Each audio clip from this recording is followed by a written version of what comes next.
Avant de démarrer, je voudrais remercier Estelle Morin, qui est professeure associée à la chaire, qui est professeure en management à HEC Montréal, avec qui nous travaillons maintenant déjà depuis bientôt 3 ans. Et ensuite, Alexandre Malafey, qui est président du think tank Sinopia, un laboratoire qui travaille sur la question de la gouvernance, que ce soit au niveau très local, et y compris au niveau des entreprises très localement, ou que ce soit au niveau national, y compris politique et européen. Voilà, nous sommes partenaires ensemble de ce travail. Pour me présenter donc, je suis titulaire de cette chaire Sens et Travail depuis 2016. C'est une chaire originale parce qu'elle est en management dans une école d'ingénieurs et qu'ensuite elle s'attaque à un sujet Sens et Travail qui est vraiment dans l'ADN de l'ICAM depuis sa fondation en 1897. C'est entre autres deux points forts.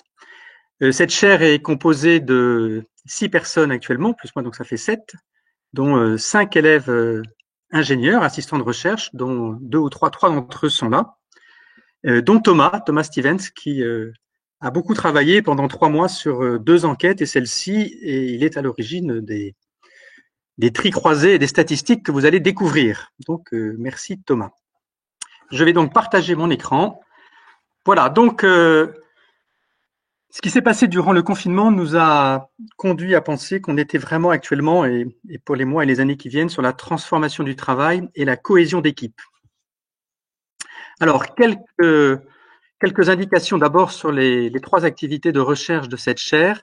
La première qui nous guide depuis 2016, la question suivante, quel sens les dirigeants et les managers donnent-ils à leur travail, et en particulier les dirigeants?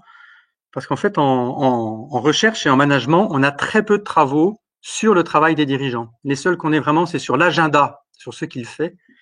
Mais en tous les cas, sur le sens de son travail et ses pratiques de management, c'est un peu un angle mort. Donc, on a osé s'y attaquer, bien que ce soit pas facile, parce qu'en matière de financement, les entreprises ne financent pas une recherche pour son dirigeant.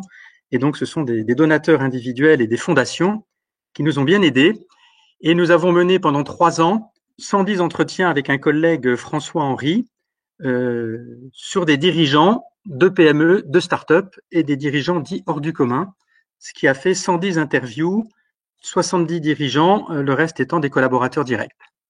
Ça a donné lieu à 2 publications cette année.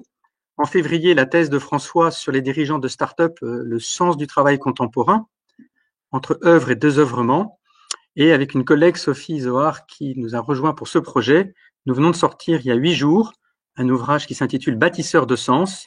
Nous avons suivi pendant 3 ans 12 dirigeants que nous avons interviewés, simplement pour qu'ils parlent de leur travail, des espaces de liberté qu'ils s'autorisaient et de la façon dont ils coopéraient.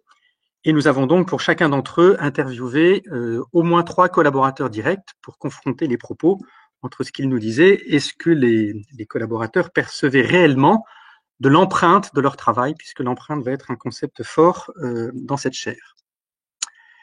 Par ailleurs, 2 autres activités de recherche contribuent à cette question du sens et travail. Une qui est financée par l'UIMM, la question étant de savoir comment améliorer l'attractivité des métiers de l'industrie auprès des collégiens et lycéens. Alors, ayant travaillé en ressources humaines dans la sidérurgie, c'est quelque chose qui nous tient à cœur et on sait que c'est très compliqué. Et nous avons proposé de réfléchir à la façon dont les collégiens et les lycéens construisaient leur choix de métier ou pas, pour savoir comment nous pourrions les aider et les initiatives qui pourraient être faites, entre autres par l'UIMM. Un 3e axe de recherche est celui de la décision, du choix, qui a été l'objet de ma thèse à la fin des années 90, avec un ami, Bernard Bougon, qui est jésuite. Nous travaillons cette question et nous sortons un 4e livre qui s'appellera Apprendre à choisir le 14 octobre 2020. Voilà pour ces 3 axes de recherche auxquels contribuent des assistants de recherche et des professeurs associés.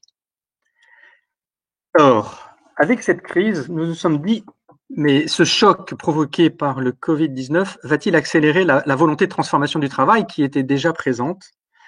Et vous savez, en sciences humaines, ce dont on rêve, c'est de pouvoir mettre des personnes en laboratoire. Donc pour nous, ça a été une vraie chance tout d'un coup de réaliser le 23 mars que ça pouvait durer et qu'alors que des personnes au travail sont si proches, là, tout d'un coup, elles se trouvent éloignées. Qu'est-ce que cela peut donc produire sur le sens du travail, l'intérêt du travail, les relations de travail et la vie d'équipe, et finalement en quoi ça contribue en termes de mobilisation.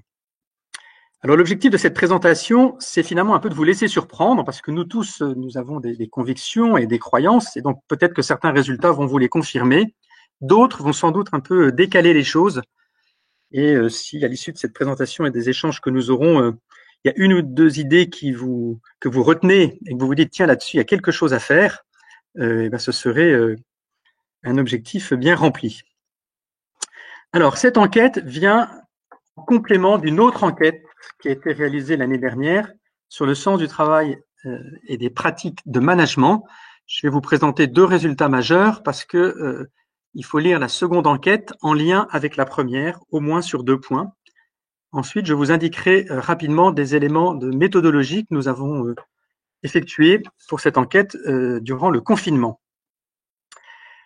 Or, après avoir fait ce travail qualitatif d'interview d'une centaine de dirigeants, ça permet de mieux comprendre les choses et c'était le moment de passer à une enquête quantitative, toujours avec HEC Montréal et l'Institut de sondage BVA. Et nous avons fait quelque chose qui n'existe pas, c'est de poser les mêmes questions, aussi bien aux dirigeants numéro 1 de l'organisation qu'au niveau le plus opérationnel des opérateurs, des employés, des techniciens et des agents de maîtrise.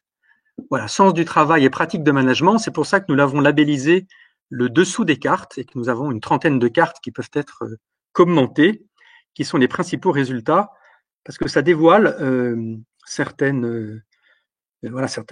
résultats scientifiques qui peuvent être bien riches d'enseignements et inviter à des prises de conscience.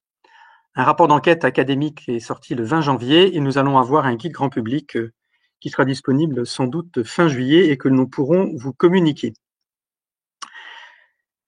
Cette enquête, c'était donc une enquête auprès des entreprises françaises privées de plus de 50 salariés, 436 dirigeants ou managers, et parmi les 1051 collaborateurs, nous avons plus de 750 ouvriers et employés. Enquête réalisée principalement sur les secteurs composés de l'industrie, de la construction, du commerce, des services. Alors, je vais vous communiquer deux résultats importants. L'un sur finalement ce qui mobilise vraiment les collaborateurs et qui a le plus d'effet sur le sens du travail et l'engagement, et un deuxième résultat sur des écarts de perception dans les pratiques de management entre les managers et ceux qui sont managés. Alors, l'un des deux résultats principaux est celui-ci. Parmi 16 critères qui sont une liste de motivation qui inciterait les personnes à investir des efforts, il y en a 3 qui ressortent, mais surtout 2 en premier. C'est que la satisfaction de la clientèle et la qualité des produits et des services ont la plus forte influence et agissent comme une motivation sur le sens du travail et l'engagement au travail et entraînent l'effet le plus important sur le bien-être psychologique. Alors déjà, à l'heure où on nous parle de la qualité de vie au travail comme étant parfois l'alpha et l'oméga, où on a eu aussi l'importance du bonheur au travail et toutes ces dimensions, c'est intéressant quand même de replacer et de remettre un peu les pendules à l'heure. Finalement, ce qui produit aussi le bien-être psychologique et d'abord, c'est le contentement d'avoir fait un produit de qualité et d'avoir bien rendu service, mais aussi cette satisfaction de la clientèle avec qui on peut composer. Et il y a donc un vrai travail et du sens du travail. Voilà, ça c'est ce premier résultat, c'est la plus forte corrélation entre ces deux critères et ces trois résultats qui finalement nous concernent bien dans la vie des organisations. Le deuxième résultat majeur, c'est d'avoir comparé les déclarations des managers ici en bleu et perceptions des collaborateurs. Je vais vous montrer 2 diapositives. Ce qui est important, c'est les 3 premiers indicateurs et on va voir tout à l'heure les 2 derniers. Nous voyons que si je suis manager, je vais dire, 60% d'entre nous allons dire, nous gérons les tensions avant qu'elles dégénèrent en conflit. En fait, 30% de mes collaborateurs vont le penser ainsi. Je prends le temps de leur expliquer à quoi va servir leur travail. Ils ont répondu, prends le temps de nous expliquer à quoi va servir notre travail, 37%. Prends le temps de nous expliquer les raisons des décisions, écart également important. Ces 3 critères ici nous indiquent quelque chose du travail réel tel qu'il se passe et de la difficulté dans le métier de manager de pouvoir s'y atteler parce qu'on est pris sous d'autres contraintes. En tous les cas, c'est une attente forte qui peut qui peut nous mobiliser pour travailler ce type de chantier. Inverse, en bas, constater qu'il nous donne de l'autonomie pour faire notre travail, eh bien c'est vrai, il y a peu d'écart. Il nous donne la liberté de faire notre travail de la façon la plus efficace possible, également peu d'écart. Voilà. Passons maintenant à l'enquête sur le confinement. Et nous avons dès le départ choisi, certes, de savoir quel sens prenait le travail, certes les pratiques de management, puisque ça, on pourrait dire que c'est notre cœur de métier, également les compétences acquises durant le confinement que je n'aurai pas le temps de vous présenter, mais surtout avec une hypothèse, c'est-à-dire que l'injonction et les contraintes fortes, puisque nous ne pouvions pas sortir, donc nous étions enfermés, l'injonction à cohésion nationale, à un intérêt général qui se traduisait par une cohésion familiale, amicale et professionnelle, devait avoir une incidence et pouvait fortement influencer le travail et la vie d'équipe pendant le confinement, après le confinement. Nous nous sommes aussi ouverts à trois types d'emplois, trois types d'organisations, des entreprises privées, publiques et associatives, notamment parce qu'avec le think tank Sinopia, nous sommes partenaires d'une académie qui aura lieu le 26 novembre à Lille, et où seront représentés l'ensemble de ces personnes dans ces types d'emplois. Et nous avons continué à nous spécialiser sur ce public, parfois oublié, le dirigeant numéro 1 de son organisation, le cadre supérieur et le cadre. Et grâce à Estelle Morin, qui est spécialiste des enquêtes et des analyses quantitatives et qualitatives, nous avons pu intégrer 10 questions ouvertes, ce qui complique le traitement des informations, mais de rentrer dans l'épaisseur des chiffres. Donc un questionnaire qui a été en ligne du 26 mars au 30 avril, et nous avons demandé des adresses mail, puisque nous avons l'ambition, 6 mois après, de savoir comment les choses ont évolué. Alors, quelques éléments sur l'échantillon, le type d'analyse pendant et après le confinement et en synthèse. Voilà, donc en principe, il y a un article qui va sortir dans la presse le 6 juillet. Donc jusque-là, on vous demande de ne pas faire part de résultats, surtout sur les réseaux, parce que l'accord est tel que sinon, il n'y aurait pas de publication. À propos de l'échantillon, nous avons 1585 répondants, ce qui est quand même un bon score pour cette population-là, grâce à tout notre réseau. Là, quelques indications sur la répartition hommes-femmes. Nous n'avons pas comparé par rapport aux statistiques INSEE, mais on voit bien qu'on retrouve un peu nos convictions, qu'il y a beaucoup plus d'hommes qui sont dirigeants numéro 1, et puis que on retrouve autant d'hommes et de femmes, même si les choses devraient pouvoir évoluer. Ensuite, nous avons interviewé les différentes tranches d'âge. Nous avons peut-être une surreprésentation des dirigeants, mais c'est pas étonnant en tous les cas qu'ils aient plus de 50 ans. Le cadre supérieur se situe plutôt dans cette tranche d'âge et on voit que 60% des cadres ont moins de 30 ans. Dans la répartition des types d'emplois, forcément, des dirigeants numéro 1 dans le privé sont beaucoup plus nombreux parce qu'il y a beaucoup plus d'établissements et d'entreprises que dans le public. Et vous avez une égale proportion de cadres supérieurs, beaucoup plus de cadres de l'entreprise privée, ce qui là aussi est sans doute un biais de représentation, ce qui n'empêche pas d'avoir de très bons résultats, puisqu'on dit qu'il faut au moins 128 personnes d'un échantillon aléatoire pour que ce soit représentatif. Et vous voyez, nous avons 707 cadres. Et ce qui est bien intéressant aussi, 248 dirigeants numéro 1. Et les secteurs d'activité, une répartition assez conforme à ce qu'on peut imaginer. Alors, nous avons choisi dans l'analyse de faire certains types de traitements, notamment avec les questions fermées, vous présenter des résultats selon les 3 positions hiérarchiques que vous avez vues, délibérément d'avoir choisi 3 tranches d'âge parce qu'elles sont très significatives. Les premiers sont rentrés dans la vie professionnelle et y rentrent et ont des choses à dire, y compris avec les caractéristiques de leur génération. Ceux de 40-49 ans ont déjà 15 à 20 ans derrière eux, peuvent être aux commandes, en tous les cas, très bien sentir ce qu'il se passe dans une organisation. Et ceux de plus de 60 ans regardent dans le rétroviseur et sont parfois les sages qui indiquent, prennent du recul. Nous avons une analyse qualitative sur 10 questions ouvertes. Sachez que au total, ça a fait 13 504 citations qui ont été regroupées en 295 codes et qui vont donner lieu à des cartographies où on voit des liens entre des thèmes, comme les pratiques de management, le sens du travail et autres, et qu'on voit notamment la proportion de réponses, ce qui est une autre façon d'avoir des résultats académiques. Entre autres, par exemple, on a des regroupements sur, bien sûr, le télétravail, sur l'isolement, sur la vie professionnelle et la vie personnelle. Voilà.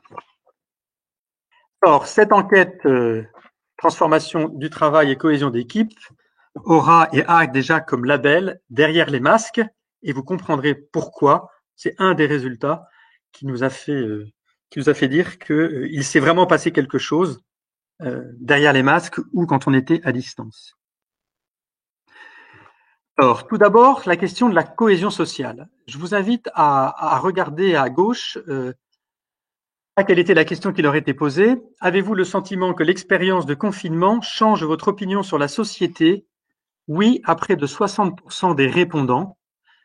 Ils aient moins de 30 ans, entre 40 et 49 ans, ou plus de 60 ans. Donc, il y a quand même quelque chose qui s'est passé sur cette opinion. Nous n'avons pas de questions ouvertes et nous avons voulu approfondir. Par contre, nous nous sommes appuyés sur un article académique qui traite des formes de cohésion sociale que vous voyez apparaître ici.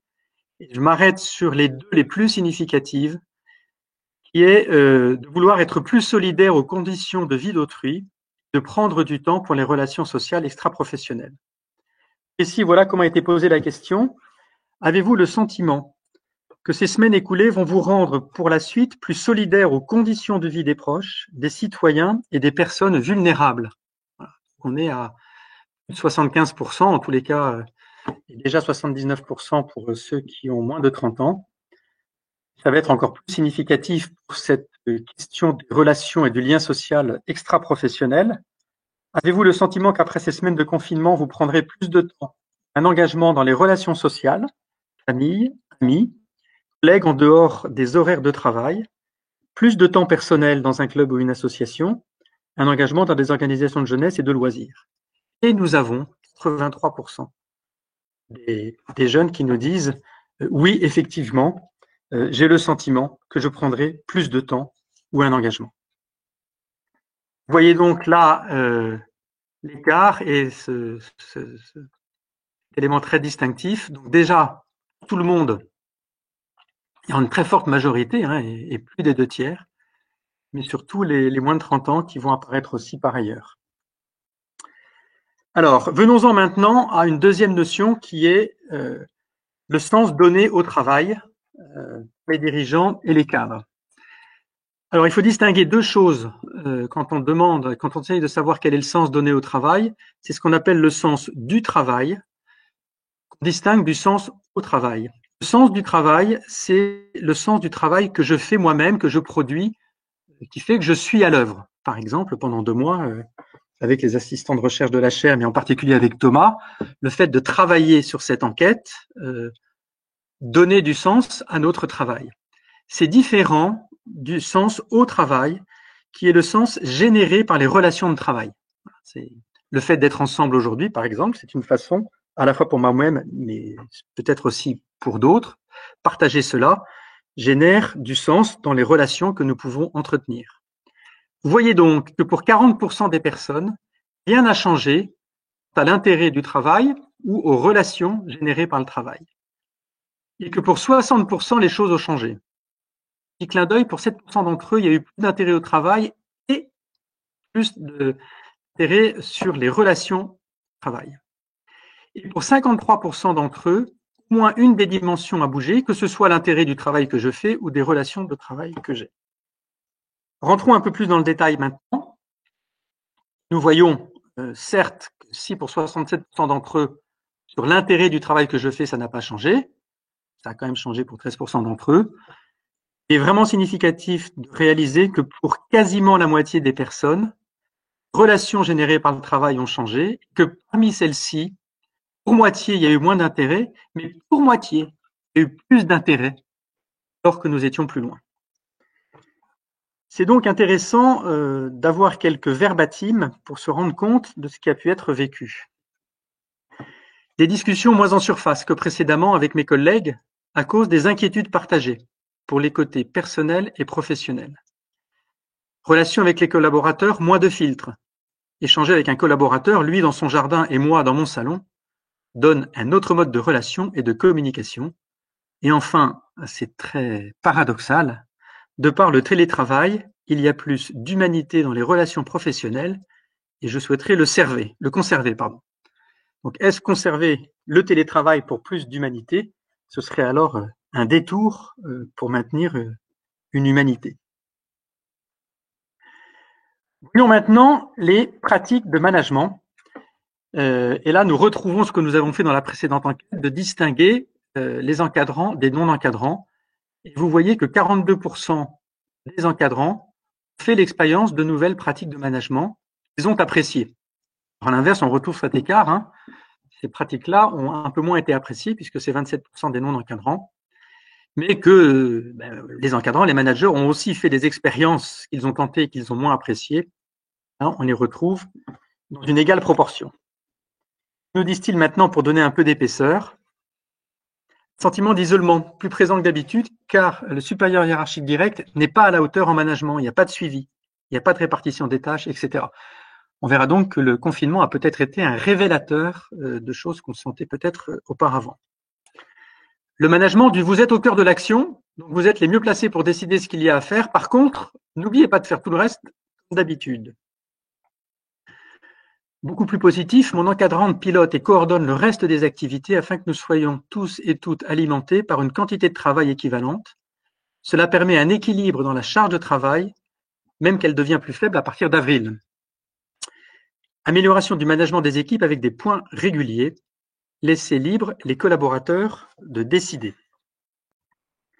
Donc, en regroupant toutes les citations qui nous sont remontées en 3 thèmes, on voit apparaître que du point de vue du management, ce qui ressort fortement, c'est la qualité des relations qui ont pu être bonnes, un management avec bienveillance et la relation avec le manager qui a su déléguer, partager, faire prendre conscience qu'on est tous dans le même bateau.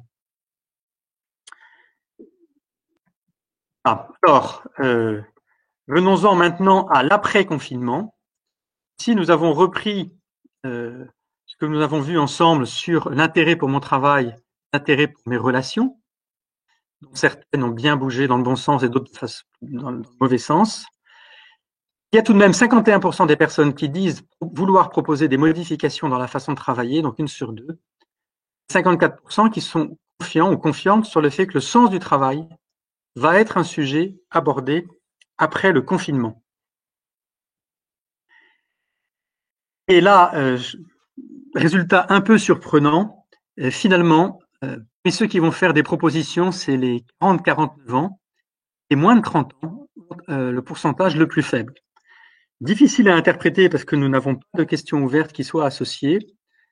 On pourrait se dire finalement, est-ce qu'ils sont en cours d'idées? Est-ce qu'éventuellement, par ailleurs, ils sont déjà résignés? Ou est-ce qu'ils ne semblent pas ou ne pensent pas avoir des espaces de discussion possibles? En tous les cas, il y a sans doute quelque chose là aussi à susciter. S'ils ont des propositions, ils osent se lancer.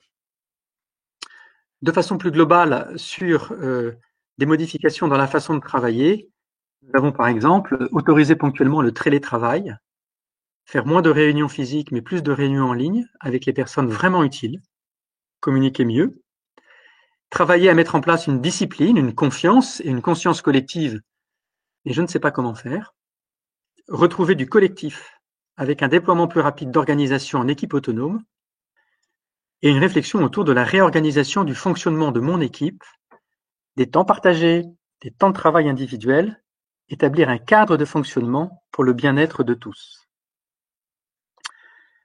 Voilà, nous avons vu donc ce point en particulier sur les propositions qui pourraient être faites. Voyons maintenant sur l'évolution des pratiques de management. Alors, nous avons traité les résultats des dirigeants, des cadres supérieurs et des cadres, et essayer de savoir si, à propos des pratiques de management, il va exister une réelle confiance pour qu'elles évoluent pour accompagner la transformation du travail qui est souhaitée par 60% des personnes. Alors, nous voyons déjà qu'en tous les cas, du côté des cadres supérieurs, c'est à peine parce qu'une personne sur 4 pense que les anciennes habitudes prendront le dessus l'évolution des pratiques de management. Ensuite, vous avez non parce que mon manager ne sera pas réceptif ou parce que l'équipe n'aura pas vraiment envie de changer. Voilà. Donc là aussi, c'est un peu perdu. Vous trouvez ici ceux qui pensent que tout va bien.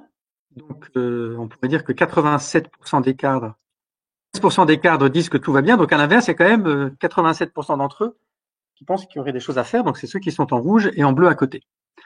Ce qui est assez rassurant au premier abord, de voir qu'il y a une confiance de 58% quand on prend le dirigeant, qui diminue un petit peu, mais qui est bien là. Mais il y a un point quand même très surprenant, c'est que si un tiers des dirigeants numéro 1 d'organisation ont la volonté de faire évoluer les pratiques de management, elles s'ajoutent 4%, qui sont le président ou la tutelle, qui va inciter le dirigeant à évoluer les pratiques de management, parce que le dirigeant a dans son équipe une équipe et des personnes qui ont vraiment envie de faire évoluer les pratiques de management. Donc à 58%, le dirigeant est porteur d'une volonté de faire évoluer les pratiques de management. Et on découvre en fait que seuls 24% des cadres supérieurs et 22% des cadres ont confiance dans cette possibilité d'évolution des pratiques de management du point de vue du supérieur hiérarchique ou du dirigeant. Donc il y a sans doute là aussi un chantier de gouvernance qui mériterait d'être abordé. En guise de synthèse alors, tout d'abord prenons les réponses dites de la majorité. Il est clair que le confinement fut un révélateur des relations de travail, du sens au travail. Ensuite, à l'avenir, le travail peut se penser et se faire autrement, puisque pour 54% de personnes, il y a cette volonté. Et ce qui ressort entre autres, certes, c'est le sens du travail, mais c'est aussi davantage de flexibilité et de fluidité au sens d'avoir accès aux informations, que ce soit par les systèmes d'information ou d'avoir des réponses rapides. Enfin, si les dirigeants sont confiants dans l'évolution des pratiques de management, peu de cadres supérieurs croient en la volonté de changement. Vous imaginez une équipe où finalement il n'y en a qu'un seul qui y croit. Il faut peut-être lever le couvercle. Trois difficultés majeures de management sont apparues. Le fait d'avoir à gérer le travail à distance. L'absence de management, je me souviens d'une citation qui est de dire « Y a-t-il quelqu'un au bout du fil ?» disait le collaborateur. Et des pratiques qui sont non stabilisées, certaines qui ont été perçues comme très positives, qui consistent à faire des points réguliers, à assurer un suivi, et d'autres qui ont été perçues négativement, comme assurer une surveillance des horaires ou une surveillance électronique, et ce que certains ont appelé par ailleurs du micromanagement, avec un excès de suivi ou de contrôle. Et pour une majorité, les moins de 30 ans veulent prendre du temps pour des relations sociales extra-professionnelles et en parler. Voilà, on sait que c'est une génération qui déjà se posait des questions sur le sens de leur travail, avec de très fortes injonctions qui leur étaient faites d'avoir à changer le monde. La génération Covid, ou en tout cas la promo Covid qui arrive là, peut aussi se poser beaucoup de questions. Sont-ils désenchantés? Je crois par ailleurs qu'ils sont plutôt à trouver d'autres formes d'enchantement au travail et que peut-être ils peuvent aussi réenchanter par des relations intergénérations le sens du travail. Alors, quelques leçons des minorités significatives, je vous le disais en introduction, les masques sont tombés grâce au confinement pour une personne sur 4. Voilà, une authenticité, une prise en compte et en charge de peut-être ce qu'est la personne dans toutes ses dimensions et de ce qu'elle vit.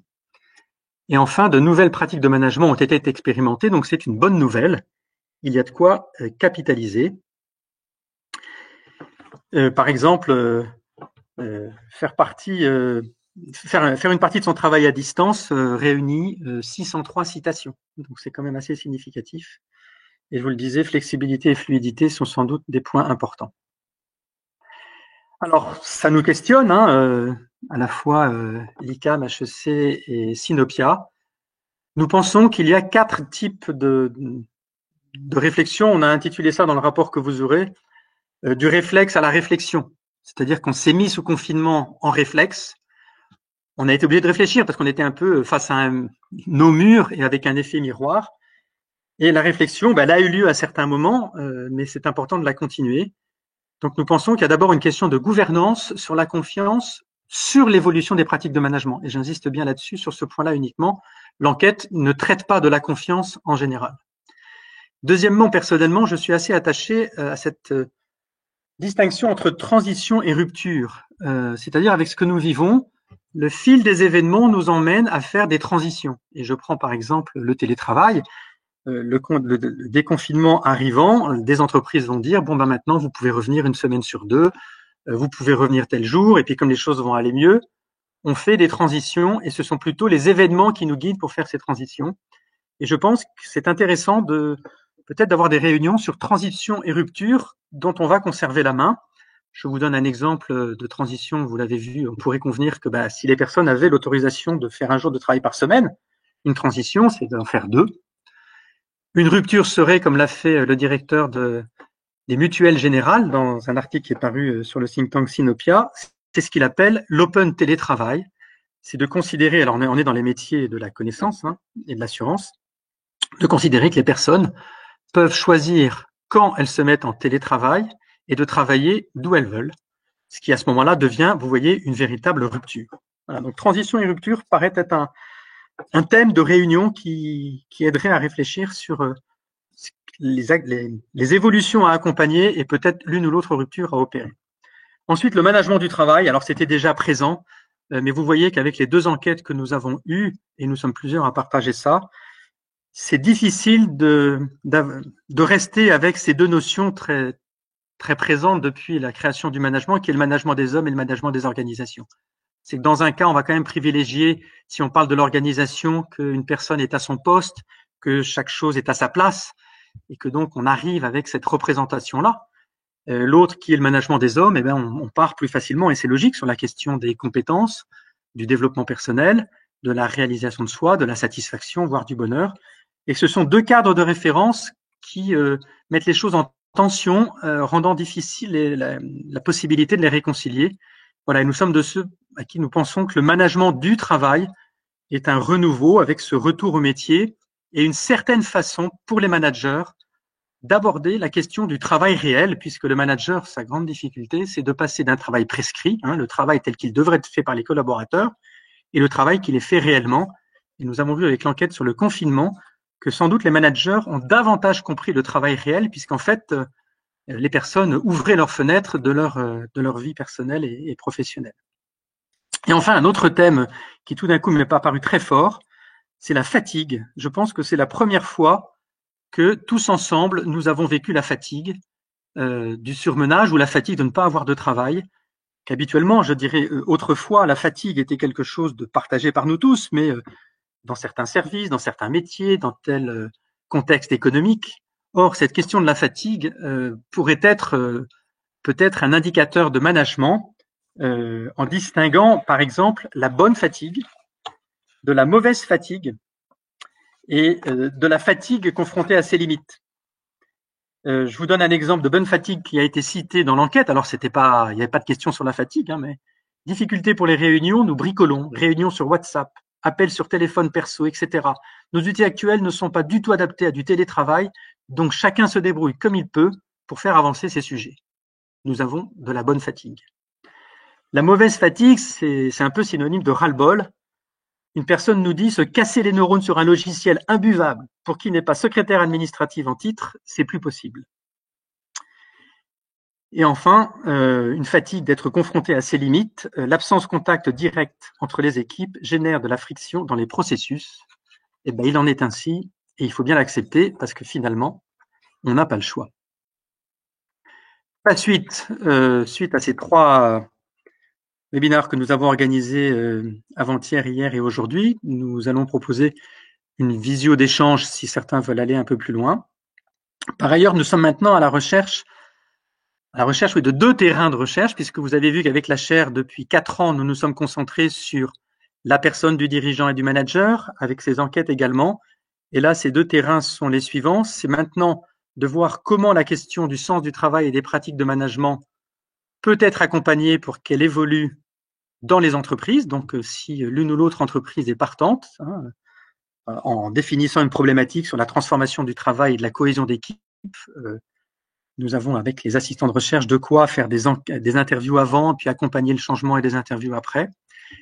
Et nous rêvons, je ne vous cache pas, d'un deuxième terrain de recherche qui serait de pouvoir expérimenter le management du travail. Donc là, ça veut dire des managers qui encadrent au moins 8 personnes, qu'ils soient des mêmes entreprises ou pas, où on questionne leurs collaborateurs et eux-mêmes et on identifie des types de management. Et ensuite, on intervient pour leur montrer ce que c'est que le management du travail. Et 6 mois après, on revient pour voir ce qui a évolué. Ce serait une façon de pouvoir démontrer ce qui n'a pas été fait, qu'il y a quelque chose à adapter dans les pratiques de management. Petit clin d'œil sans doute, en tous les cas en matière de recherche, hein, le métier de manager, on en parle peu.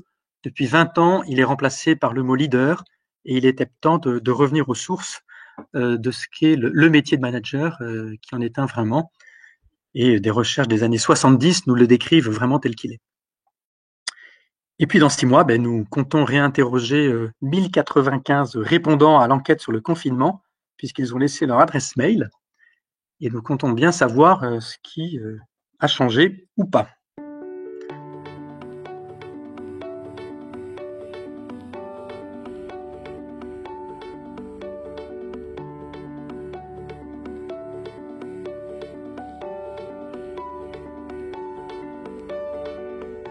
Dans cette enquête, il y a des points qui sont très liés en fait, à la façon dont les gens ont vécu cette période et les conséquences sur le monde du travail, notamment tous les gens qui sont sur des activités de bureau, forcément un impact qui sera très durable.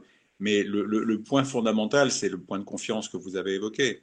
C'est-à-dire que quand vous avez un décalage significatif entre ce que veut faire le décideur et ce que les gens croient qu'il va vraiment faire, ce décalage-là crée forcément un trouble dans l'organisation, qui est un trouble qui est lié au fait que, voilà, soit on n'a pas confiance, soit c'est pas clair. On sait bien qu'en management, une des choses les pires qui soient, comme en commercial, c'est ce qu'on appelle le piège de l'illusion d'évidence. C'est clair pour soi parce qu'on l'a bien théorisé, on l'a dit une fois et c'est pas clair pour les autres.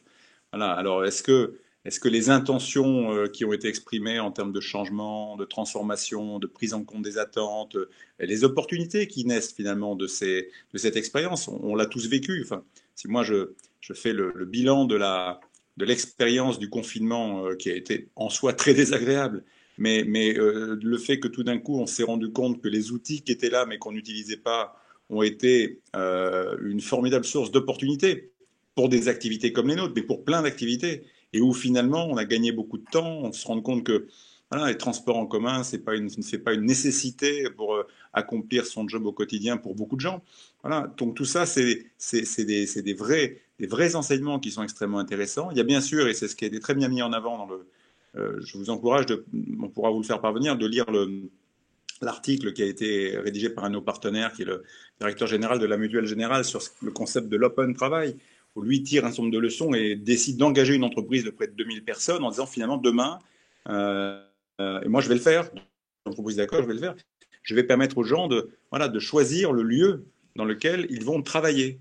Voilà, avec bien sûr, ce sera donnant-donnant, ce sera pas l'open travail au sens open bar, quoi. Ce sera la possibilité de choisir, avec bien sûr des contreparties, des obligations de productivité qui resteront les mêmes, et il va tenter de faire bouger son entreprise par rapport à ça, ce qui est pour le coup vraiment très intéressant.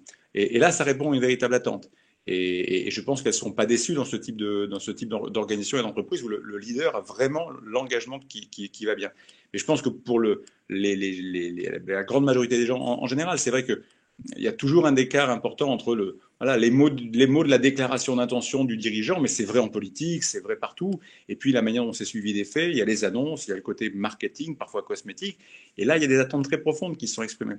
Donc ce hiatus que vous avez très bien mis en avant, à mon avis, c'est un point clé de vigilance et d'attention, mais qui renforce encore le rôle du management. Non, finalement, à quoi on sert? On ne peut pas tout faire, mais ce qu'on doit faire, on doit le définir et on doit le tenir. Il y a un rôle important par rapport à ça pour que chacun s'y retrouve, pour effectivement faire en sorte que. Et c'est vrai que je reviens à l'expérience que veut engager Christophe Harrigan avec sa Mutuelle Générale. C'est vrai quelque part l'idée qui consiste à dire finalement cette crise avec tous les défauts qu'elle a et toutes les conséquences dramatiques qu'elle a et qu'elle aura. Mais elle permet quand même finalement de dire finalement on remet l'homme un peu plus au centre de nos préoccupations au lieu de les mettre systématiquement au centre-ville, quoi. Parce que c'est au centre-ville que tout se passe, quoi.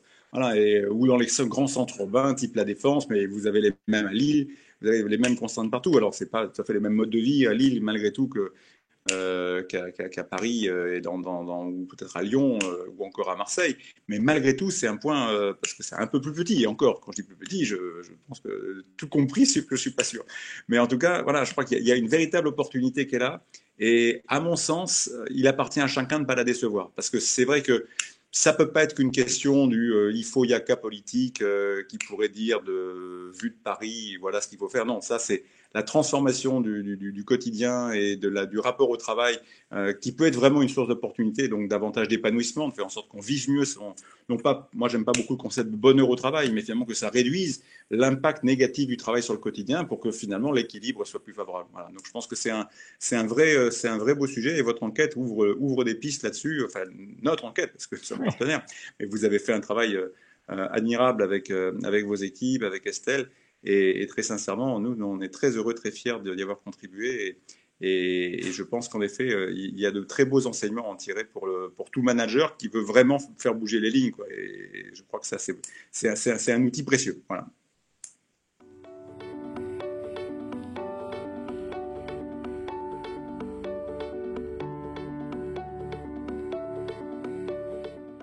Les échanges se sont distanciés entre les services ou entre les personnes au sein de l'entreprise qui n'ont pas l'habitude de travailler, enfin qui ne travaillent pas sur les mêmes sujets et qui en fait partagent dans l'entreprise de manière informelle. C'est-à-dire que le télétravail a supprimé ces échanges informels et ces communications de liens intra-entreprise. Et ça n'apparaît pas dans l'étude. Tout à fait. On a des éléments de cohésion d'équipe parce que des personnes sont allées chercher pour se faire aider des gens des autres services, mais il n'y a pas eu cette dimension collective qu'on peut partager parce que soit on est dans l'informel, soit parce qu'il y a des réunions qui sont organisées interservices. Oui. Ça, c'est clair. D'où l'idée du thème de la cohésion sociale à reprendre derrière, puisqu'il y a une énergie, un appétit de cohésion sociale.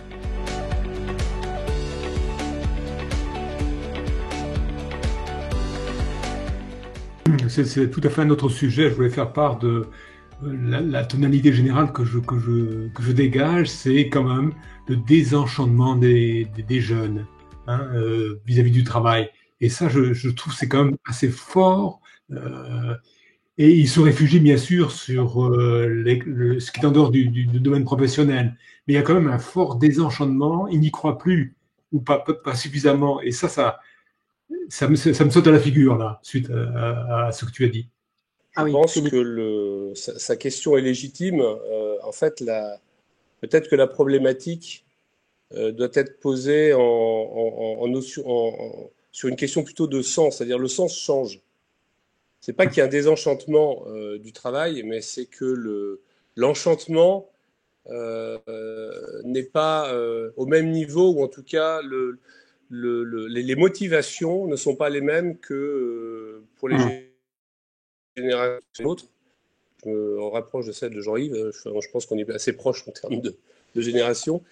Voilà. Donc en fait, il y a une question de sens. Il y a une question de sens qui évolue. Et moi, je travaille. J'ai quand même une activité un peu particulière où il y a beaucoup de sens dans ce qu'on fait. Et je peux vous dire que les jeunes qui bossent avec nous, parce que j'ai que des jeunes, des chargés de mission qui sont plutôt moins de 30 ans, ça bosse et ça bosse fort, quoi. Enfin, moi, ce qui me, comment dire, moi-même, je peux partager que j'ai que des gens de 35 comme attachés parlementaires autour de moi, mais c'est un vrai plaisir parce qu'ils trouvent du sens. Bon, ils ont le privilège d'avoir un travail qui fasse sens. Mais on a vu qu'il y a c'est une dizaine de personnes et qu'il y en a 2 ou 3 qui sont là un peu par dépit. Enfin, juste intervenir, vous remercier également pour cette présentation et qui qui fait beaucoup écho aussi aux réflexions qu'on peut avoir, nous, au sein de l'entreprise, qui est un cabinet de conseil en transformation numérique, et qui a la particularité, du coup, d'avoir une moyenne d'âge qui est dans votre échantillon des moins de 30 ans, en fait, une population qui est assez jeune.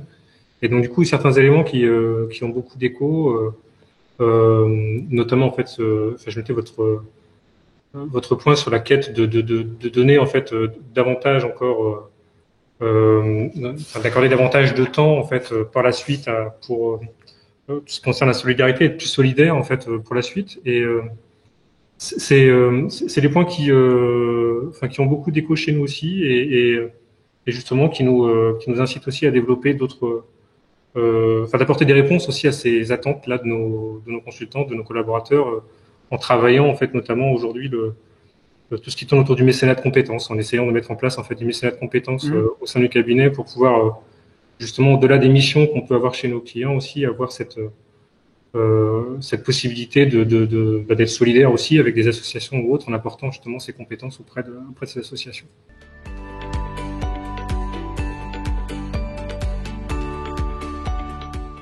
Vous avez parlé d'une perception négative du management qui est traduite en micromanagement. Est-ce que vous avez des éléments d'éclairage là-dessus? Parce que c'est vrai que c'est des sujets que j'ai déjà entendus aussi. Voilà. Le micromanagement, alors c'est apparu dans une des situations, puis ça nous a servi pour bien décrire les autres. Voilà, c'est cette volonté sans doute excessive de vouloir être suivi, être au collet, enfin vouloir de tenir un peu les choses en laisse. Et je pense que c'est compliqué, que ça a été compliqué parce que certains qui l'ont fait, ça a pu permettre d'être un révélateur. Peut-être que d'autres ont lâché prise et que se sont rendus compte que c'était plus possible. Mais en tous les cas, certains ont senti ce micromanagement, c'est-à-dire ce management qui est trop proche de ce qui peut me permettre de conserver une sensation d'être à mon travail. Voilà, c'est comme ça que je le dirais. C'est important d'être à son travail. Et comment puis-je être à mon travail si je sens que derrière moi, il y a une ombre qui passe ou que ce soit l'écran qui est visionné, quoi. C'est un peu comme ça qu'on le ressent.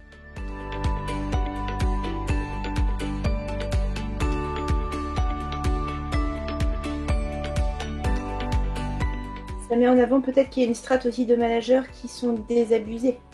Ah oui, là, il y a des choses. Et puis le métier de manager qui n'est pas du tout stabilisé. Je veux dire, en ce moment, vous regardez la presse, on vous parle de leader comme si le leader, c'était un métier. Non, c'est le leadership, c'est des qualités de leadership qu'on a, mais le leader, c'est pas un métier. Et dans les recherches, parce qu'on a fait des recherches académiques là-dessus, dès les années 2000-2010, il y a des managers interviewés, et ça ressort dans les articles académiques, qui disent « Moi, je me fais plus appeler manager parce qu'en fait, je suis soit celui qui fait rien, soit celui qui embête les autres. » Donc, il dit clairement « Moi, je me fais pas appeler manager. » Et c'est les années 2000. Donc, et puis, vous voyez les revues dans les kiosques, etc. Leader, leader, leader et manager, et on parle pas du métier de manager. Or, c'est très stabilisé. Hein. Quand on regarde les recherches et les articles, il y a 4 défis dans un métier de manager. Hein. Il y a un glissement sémantique qui fait que ça facilite pas les choses. Nous, on a vraiment fait une recherche approfondie. Dans les années 70 aux États-Unis, d'énormes recherches ont été faites sur le métier du manager. Et c'est toujours d'actualité, hein, sauf que les gens l'oublient. Et ça rendrait service aux entreprises hein, de revenir au métier du manager. Peut-être une piste intéressante à développer pour la suite de manière prioritaire, surtout compte tenu des enjeux auxquels les entreprises font face à l'heure actuelle.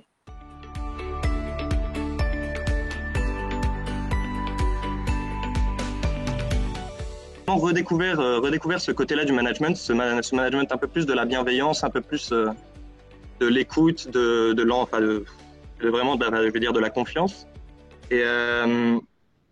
Et cette enquête, elle m'a vraiment permis de mettre en lumière que c'était quelque chose qui était très réel pour les collaborateurs. C'est quelque chose qu'ils attendent, c'est quelque chose dont ils ont besoin pour pouvoir s'épanouir dans leur travail. Et moi, en tant que futur manager, probablement, c'est quelque chose qui est très important de savoir pour justement adopter le bon comportement vis-à-vis de mon travail plus tard. Après, il y a énormément de résultats qui sont apparus, notamment sur le côté les jeunes ont besoin de relations, ou alors ont réalisé que les relations au travail c'était très important. Moi, je l'ai personnellement vécu parce que justement, j'avais eu ce problème j'étais seul sur mon enquête, je travaillais pas beaucoup avec l'équipe d'étudiants qui était à la chaire, et ça m'a un petit peu pesé, surtout dans la période de confinement où on a besoin un petit peu de parler avec les autres, de discuter d'autres choses que le travail. Et moi, personnellement, j'ai vraiment réalisé ça. J'ai vraiment réalisé que c'était un problème. Et du coup, c'est un problème sur lequel je ferai en sorte que si un jour j'ai des équipes, qu'elles ne le ressentent pas comme ça. C'est-à-dire quand même les garder en relation, maintenir une cohésion juste par la discussion entre ces personnes et pas juste en restant focalisé sur leur travail brut et ce qu'ils doivent réaliser. En fait, je ne sais pas si c'est très clair. C'est très clair, Thomas. Et voilà. Enfin, honnêtement, c'est une très bonne expérience. J'ai appris énormément de choses. Ça m'a permis de donner une direction d'imaginer une direction que j'aimerais donner à mon management plus tard, à la manière dont je managerai des personnes. Et voilà. Donc, très bonne expérience, cette enquête. Je suis très content d'avoir travaillé dessus, en tout cas.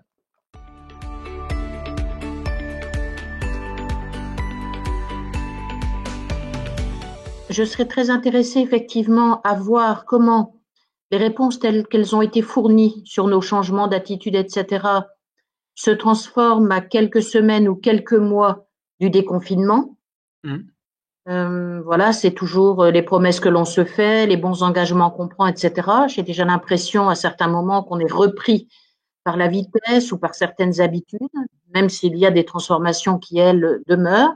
Et le deuxième point, je ne sais pas si on l'observe dans d'autres mondes d'entreprises ou d'institutions que le nôtre. Je pense, nous, au monde de la santé et au monde de l'enseignement supérieur et de la recherche. La période de déconfinement est presque plus compliquée que la période de confinement à gérer. Quand je dis presque, je devrais enlever le presque. Et très sensiblement plus difficile à gérer. Et voilà, j'aurais bien aimé, si c'était possible, comprendre pourquoi elle est plus difficile à gérer. Deux remarques complémentaires, et je suis très en adéquation avec la remarque de Madame Antonetti concernant l'équité. Les masques tombent, mais également les questions d'équité surviennent et sont formulées, même si parfois des collègues, des assistants, etc., n'osent pas les formuler en tant que tels, mais les quelques questionnements qui sont posés montrent bien qu'ils sont sensibles à ces éléments-là.